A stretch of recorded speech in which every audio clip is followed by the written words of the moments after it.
उस प्रस्तावना को सुप्रीम कोर्ट के दो प्रमुख वकीलों ने लिखा है, के वेणुगोपाल और गोपाल शंकर नारायण ने, प्रीफेस एंड फॉरवर्ड। और एक ने लिखा है कि पहले दिन से ही जुडिशरी के साथ इनकी नोकझोंक थी, और उसमें यह भी लिखा है कि अगर नेहरूवियन सोच का इस पे प्रभाव होता है हिंदुस्तान के संविधान पर, तो शायद आम आदमी को अपना अधिकार ना मिला होता। और दूसरे ने लिखा है कि इंदिरा गांधी की इमरजेंसी के कारण जो देश में काला अध्याय था उससे मुक्ति दिलाने का काम हुआ तो बाबा साहब अंबेडकर के संविधान के कारण हुआ। और अध्यक्ष जी, उन्होंने ये भी कहा कि जनता को अधिकार अगर दिए तो बाबा साहब अंबेडकर के संविधान ने दिए। राहुल गांधी ने कभी इसको खोल के पढ़ा ही नहीं, और जब मैंने कहा तब पूरी कांग्रेस पार्टी उसको खोल के पढ़ने लगी। अब मैं आपको इसका और बताता हूँ। ये हिंदू कोड बिल में आगे लाने में विफल रहे, आरक्षण का विरोध ये लोग करते रहे, कांग्रेस के लोग, विभाजनकारी नीतियाँ इनकी थी, ये सब मैंने आपके सामने बताया। मोदी जी ने तो इंदू मिल 400 करोड़ रुपये से ज़्यादा देवेंद्र फडणवीस की सरकार ने खरीद कर मुंबई में बना रहे हैं। लंदन का मकान खरीदा, वहाँ पर हम उनका स्मारक बना रहे हैं।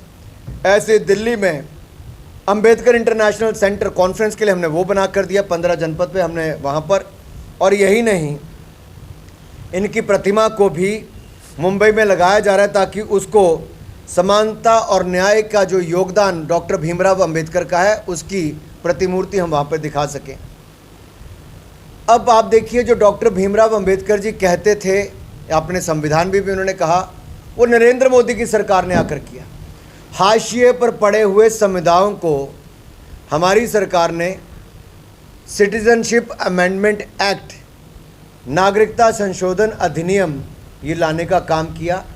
जो हमारे जितने भी अल्पसंख्यक हैं, अल्पसंख्यक कौन, जो पाकिस्तान, अफगानिस्तान, बांग्लादेश में जो माइनॉरिटीज़ हैं, वहाँ हिंदू माइनॉरिटी है, क्रिश्चियन माइनॉरिटी है, पारसी माइनॉरिटी है, सिख माइनॉरिटी है, उनको अगर उन देशों में प्रताड़ित किया जाता है, हमारे यहाँ नागरिकता देने का काम मोदी सरकार ने किया है और हमने यहाँ पर दे दी है। दूसरा, नारी शक्ति वंदन बिल, महिलाओं को विधानसभा से लेकर लोकसभा तक ये हमने करने का काम किया, मोदी सरकार ने किया। अनुच्छेद 370 आर्टिकल 370 उसको ख़त्म करने का काम हमने किया है। ये सब बाबा साहब अम्बेडकर चाहते थे। और यही नहीं, अनुसूचित जाति, पिछड़ा वर्ग, जहाँ इनको बचाने का हमने काम किया, वहीं